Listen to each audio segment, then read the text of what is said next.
ওরা আমাকে মেরেই ফেলতো। নেহাত সর্ষে আমার সাথে ছিল তাই বেঁচে গেল। এই যে বড়ি, ও কি পারতো সুক্তকে একা ভালো রাখতে?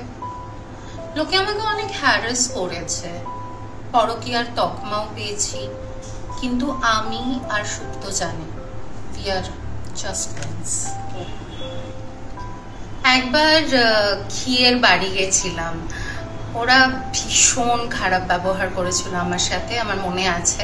কিন্তু আমার গুরুজি বলেছেন কখনো কারোর উপরে রাগ রাখতে না, তাই ভুলে গিয়েছি। কিন্তু ওই সময় আসলে ঘি আর পটলের রিলেশনশিপটা খুব ভালো ছিল।